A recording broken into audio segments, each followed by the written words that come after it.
Conoces la historia, sabes quién eres, sabes a dónde vas, sabes de dónde vienes. Construye tus sueños, hazlo realidad. Pasado, presente y futuro serás. El espejo revelador.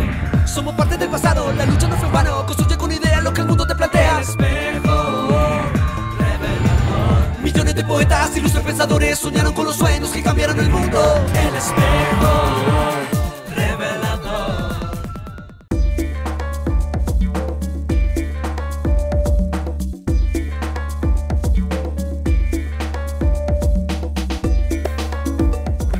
Colombia es un país donde la mezcla de culturas y tradiciones ha enriquecido las manifestaciones artísticas.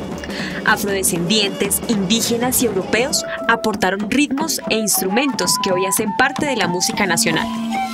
Nuestra música, esa que se ha hecho en los últimos 30 años en Colombia, se alejó de los bailes de salón y las celebraciones burguesas del siglo XIX.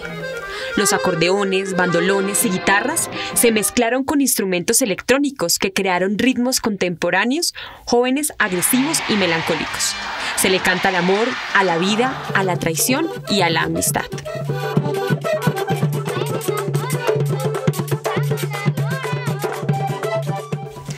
Así es nuestra música, que salta de las partituras para convertirse en melodías que recogen el sabor, la idiosincrasia y la tradición. Todo de la mano de los nuevos maestros, quienes ahora cantan ante multitudes apasionadas que corean sus éxitos.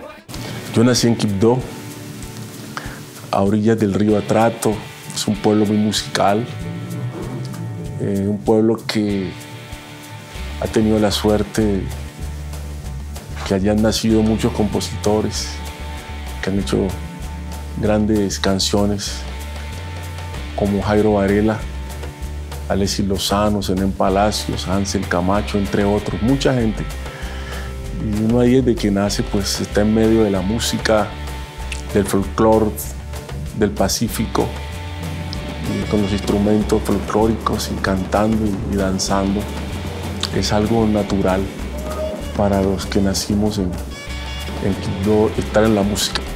Del sitio de donde yo soy, que es Maicao, que es La Guajira, es bien al norte. Nosotros casi que no tenemos mucho que ver con el resto de La Guajira, con el sur, que son los provincianos, los que hacen el vallenato, los de Valledupar. Nosotros somos como una raza aparte, por llamarlo de alguna forma, porque tenemos mucha conexión con Venezuela. Cuando yo estaba como formándome como músico, estaba en su furor Franco De Vita, Montaner, Giordano, todos estos artistas que influyeron de una manera trascendental, yo diría, en mi vida, porque ahí fue cuando se despertó el gusanito ese de la música, cuando escuchaba a estos artistas y decía, oye, qué buena música y qué buenas letras y qué buena música hace esta gente, y algún día yo quisiera estar o pertenecer a ese mundo al que ellos en ese momento pertenecían. Yo me veía todas las películas, era lo único que había en Chiriguaná de recreación, y entonces esas películas eran películas mexicanas y allí escuchaba las canciones de los artistas, y yo creo que un poquito, pero irónicamente ni empiezo a escribir vallenatos ni empiezo a hacer rancheras. Escribí unas canciones que eran unas melodías más cadenciosas, más melancólicas, que después supe que se llamaban baladas. Entonces, sí, yo creo que mi influencia estaba en la atmósfera. ¿Sí? En la costa hay una sensibilidad muy grande hacia la música.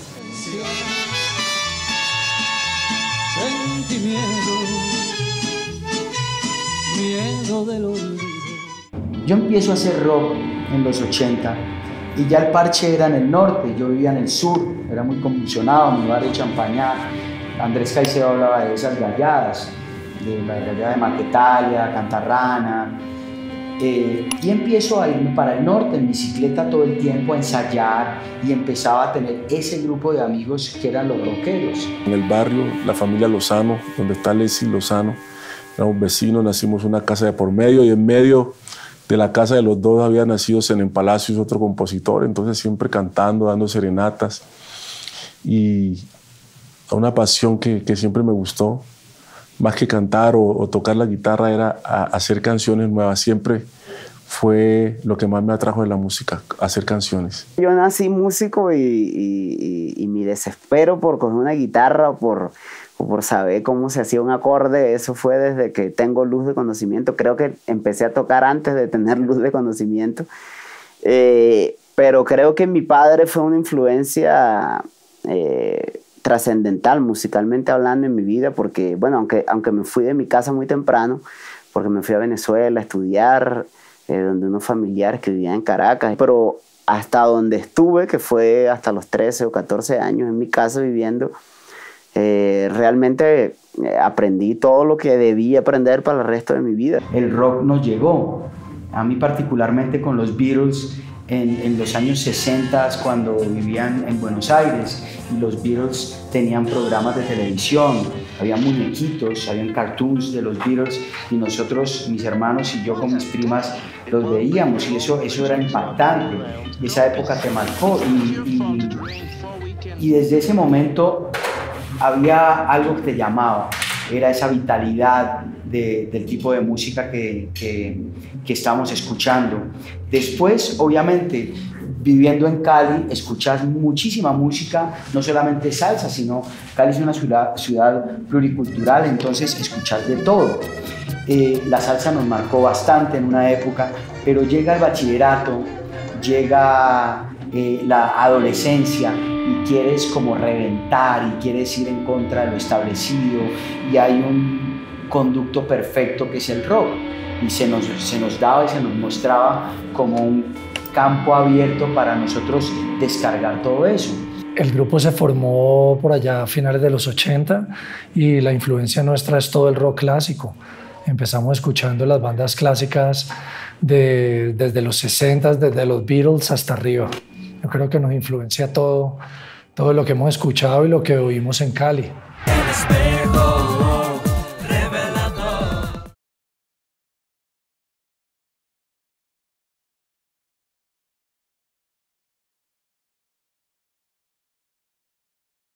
El espejo revelador. Estos músicos hacen parte de generaciones de hombres que hacían música por el amor que sentían y no porque vieran en esa una actividad lucrativa. Nunca pensamos que podíamos vivir de la música, no nos pasaba eso por la cabeza, siempre lo teníamos como algo que nos alegraba el espíritu, pero nunca se decidió, bueno, voy a ser artista, voy a ser músico, a ser compositor. Queríamos hacerlo, pero no lo ligábamos con la parte económica, no sé por qué lo teníamos totalmente desligado. Lo único era que sí quise en un momento dado hacer la carrera musical, pero primó más la costumbre y por eso estudié la ingeniería. La mayoría de estos autores llegaron a la música profesional sin pensarlo, como si el impulso de las notas los hubiera llevado a unas citas ciegas con el amor de sus vidas. Ya había terminado inclusive la ingeniería cuando mi paisano Alexis Lozano me buscó para que yo le hiciera canciones para la Orquesta Guayacán. Ya él había sacado dos discos, 2 producciones, y él sentía que le faltaban canciones para poder posicionar la orquesta en el nivel donde él quería tenerla. Entonces me llevaba canciones, discos de salseros para que yo los escuchara y fuera cambiando mi orientación hacia la balada por la salsa, y ahí empezamos. La primera canción que le di fue Cocorobé y le gustó mucho y fue un éxito total, tanto nacionalmente como internacional. Y ahí ya, con esa recibida que me hizo la música, pues sentí que tenía la vena para el género y para la composición, y de ahí en adelante todo fue éxito. Yo no sabía que sabía cantar, sino que un cubano, Ricardo Acosta, se le antojó que grabáramos, pero yo me acuerdo ese día en el estudio que yo no sabía ni siquiera que era una balada, por ejemplo, ¿no? Estábamos en el estudio, entonces yo le decía, que era el productor, ¿no? Entonces le decía, Richard, ponte la canción que voy a calentarla, voy a ensayarla. ¿Sí? Entonces él ponía la pista y yo la cantaba, ¿no? Total, cantaba la canción. Entonces cuando la terminaba yo le decía, Richard, ahora sí, vamos a grabarla. Dice, no, ya te la grabé, quedó perfecta. Como a los 13 años creo, que fue que grabé por primera vez, a los 13 o 14 años, con un grupo de hace muchísimo tiempo que se llamaba Los Pechichones, que tocaban vallenato, de hace mucho tiempo. Grabé con ellos aquí, esa fue mi primera experiencia, grabé en Bogotá, recuerdo, todavía vivía en La Guajira y vine como a conocer la ciudad y un estudio y todo eso, pues que en mi pueblo eso no se veía ni se sabía. Y ahí empecé como mi carrera como músico inicialmente, luego me fui a Caracas a estudiar música, luego de ahí regresé a mi pueblo nuevamente, dicté clases, estuve un rato ahí como viendo qué quería hacer y hacia dónde quería irme, y luego decidí venirme a Bogotá. La primera vez que ganamos un festival de rock nos ganamos la grabación de nuestro primer álbum y bueno, era una proeza en esa época. El álbum se llamaba Rockero Soy. Eso fue cuando ganamos el primer Festival Nacional de Rock, por allá en 1986, 87. Cuando compartimos tarima con Barón Rojo, que fue la primera experiencia que tuvimos en el 87, fue espectacular porque eran los ídolos nuestros. Nosotros eran la banda más grande que había de rock en español o de rock duro en español, y hacer una gira por Colombia con ellos fue muy chévere porque además nos hicimos muy amigos y bueno, éramos unos muchachitos de 20 años haciendo giras y tocando conciertos con sus ídolos. Para un compositor lo más importante es que un estudio grabe sus canciones, que el fruto de su inspiración se inmortalice y que en el mejor de los casos se convierta en un éxito. Poder lograr que una disquera te aceptara y que un estudio de grabación te grabara era mítico y era muy fuerte. Te sentías un ungido para que te pudieran grabar un disco. Y romántico porque todo, la parafernalia era monumental. Las primeras canciones que yo grabé realmente fueron baladas en mi propia voz y era muy rico escucharlas en las emisoras de la época. Había una emisora aquí en Bogotá que era Radio Tequendama. Qué difícil que sonara una canción y cuando sonaba la canción de uno muy bonito. Cuando ya fue con Guayacán que se internacionalizó, fue muy lindo ir a un país y ver un estadio lleno o una plaza de toros cantando tu canción. Al principio es algo muy fuerte. Yo fui guitarrista de Carlos Vives y eso fue durante 11 años. Estuve tocando con Carlos, pues pasaron muchos discos y muchas cosas.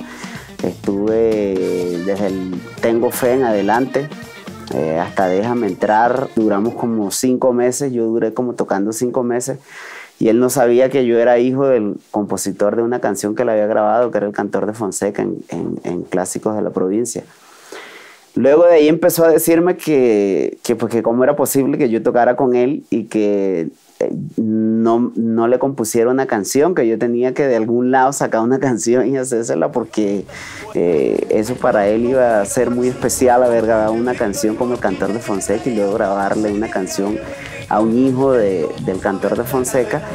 Ya me despido, soy Carlos Huertas, de mi apellido y nombre de pila, yo soy aquel Cantor de Fonseca y soy nativo de La Guajira. Yo había compuesto, pero no vallenato, nunca había compuesto vallenato, había compuesto baladas y otro tipo de música. Entonces empecé como a hacer mis pininos ahí, como a dedicarle un poco de tiempo, pero fue bastante rápido. Fue una canción que salió en un viaje que hice a una finca que tenía mi papá por la Sierra Nevada. Y nada, fue cuestión de un par de horas y la hice y la terminé. Luego se la mostré. Él le gustó muchísimo, le hicimos un par de correcciones y ahí fue donde la grabó, que fue el año creo que más nominaciones tuvo al Grammy de ese disco, que es en Déjame Entrar, una canción que se llama Quiero Verte Sonreír.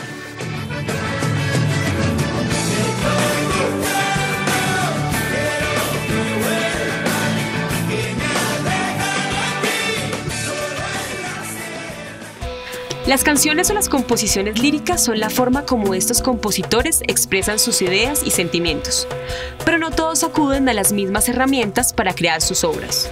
La inspiración es algo que está en el aire, ¿no?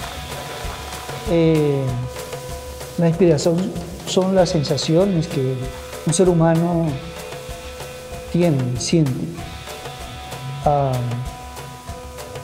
El caso mío, pues, yo me he inclinado mucho por ser descriptivo de lo cotidiano, de las cosas que vivimos. O sea, llevo al disco las historias que vive la gente comúnmente. Yo creo que siempre hablo de una canción que se llama Frío de ausencia, que es una canción que me dio la vida, porque fue un poema que mi papá escribió años antes que yo naciera. Y ese poema yo lo convertí en canción y me dio el éxito.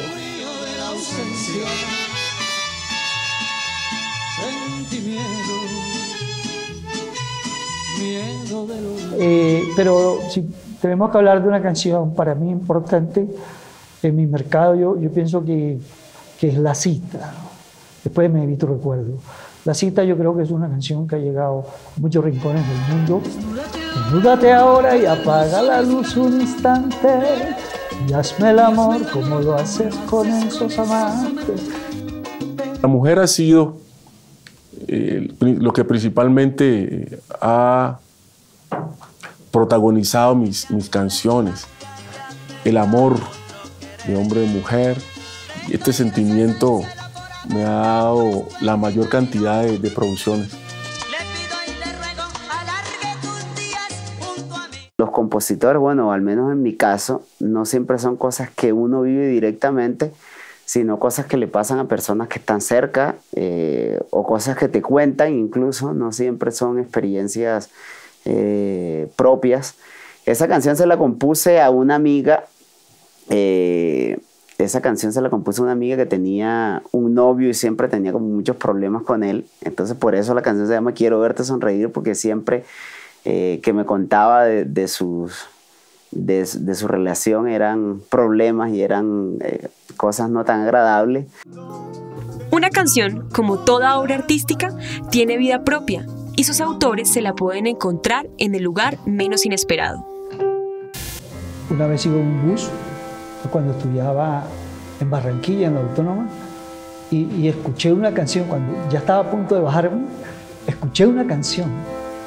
La gente la estaba oyendo en el bus porque estaba saliendo en el radio, ¿no? Y entonces yo empecé como a tararear la canción y me bajé entonando la canción. Y después fue que me di cuenta que era mi canción. Escuchar que alguien cante una canción tuya, que alguien se identifique con lo que tú sentiste en ese momento es realmente emocionante. Me pasó un caso que había llegado a mi apartamento, venía de algún toque o no sé, eran como las 2 de la mañana y en la puerta de mi edificio un tipo estaba pidiéndole matrimonio a una joven ahí con la canción que me había grabado Carlos Vives, y se la estaba dedicando y cantándosela. Era la holandesa cantando tus canciones en español y sin conocer el español, o que alguien en Italia te diga, mira, yo estoy aprendiendo a hablar español por medio de tu canción, es algo maravilloso.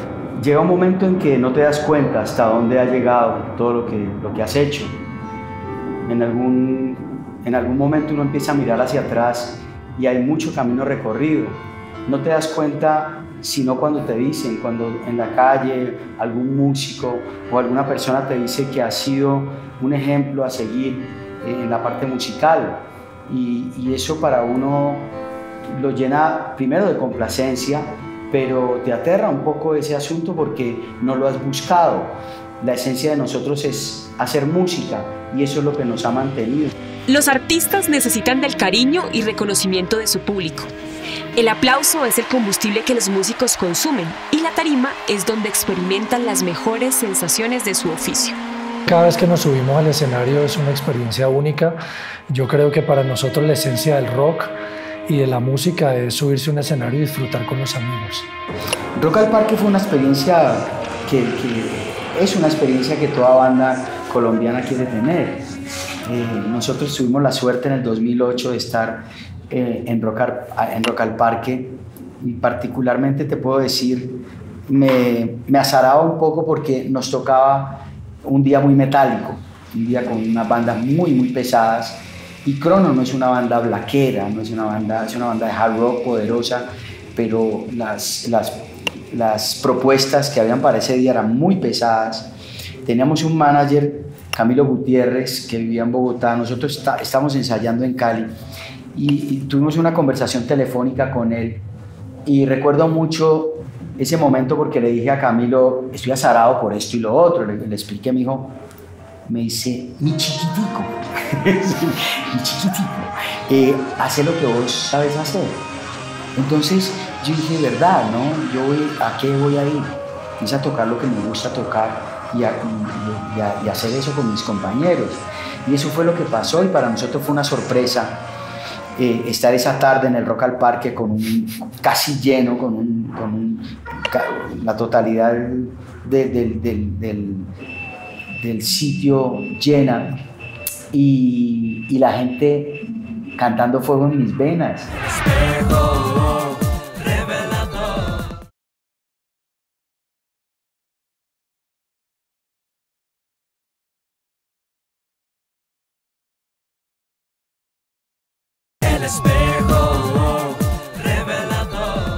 Los nuevos medios le proporcionan a la música, así como a todas las representaciones artísticas, buscar nuevas audiencias, mostrar sus productos y percibir ingresos por ingresos online. Hace como 15 días me invitaron a ver una banda irlandesa que nunca ha sonado en la radio, solo se conoce por internet, solo por las redes y eso. Y hay como grupos y gente que se reparte información por las redes, y mira esta banda que hace música chévere o lo que sea. Entonces creo que la música, que el negocio de la música ha mutado de muchas formas, y siento que va a haber música para mucho rato. Carlos fue de esos músicos que gracias a su profundo conocimiento se convirtió en productor musical. Ahora le colabora con sus conocimientos a decenas de músicos que pasan por su estudio.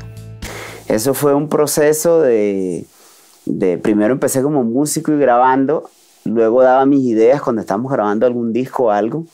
Decía, oye, ¿por qué mejor no haces esto? O tócalo de esta forma, o cántalo de esta forma, que se oye más bonito. Y la gente empezó como a ver que yo tenía como ese particular talento de visionar la canción antes de lograrla, antes de que se grabara. Yo creo que producir no es una decisión que uno toma en un momento y dice, hoy voy a ser productor o voy a estudiar para ser productor.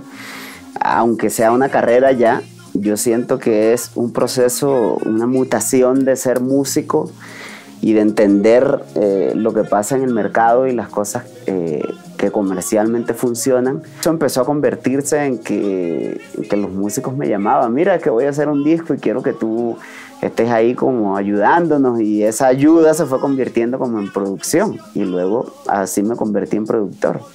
También estudié un poco de ingeniería de sonido, entonces entiendo los software y entiendo todo este rollo, pero igual soy apasionado y me dejo llevar como un músico más. No importa el género, la música es un lenguaje universal donde los autores hacen catarsis con sus letras y estas flotan en el pentagrama de la vida hasta que lleguen a alguien que las interprete y las reproduzca. Luchen por lo que quieren, que se pongan un norte, porque si uno no sabe para dónde va es bien complicado, pero que se pongan un norte, que se pongan una meta y que trabajen todos los días por eso. Yo sé que suena a frase de cajón, pero la disciplina y demostrado en muchísimos casos, hay mucha gente que su talento es el 20%, pero su disciplina es el 80% y han conquistado el mundo, y de eso hay muchísimos ejemplos. A mí lo que se me ocurre decirle a todos los jóvenes es que sigan sus sueños, que cuando uno está muchacho a veces uno quiere hacer algo y cuando empezás a hacerlo y te das cuenta que es difícil y ves las dificultades, a veces la gente se frena, pero toda la vida es así. Y eso no le quita el sabor chévere a las cosas, entonces siempre que sigan adelante, que cumplan sus sueños, que luchen por lo que les gusta y que hagan mucho deporte también. Paciencia, llenarse de paciencia. Yo creo que ese es el primero. Ser muy profesional. ser conocedor de lo que se hace. Porque hay veces, hay productores que cogen un muchacho y lo convierten en un artista, pero no conocen la carrera, ¿no?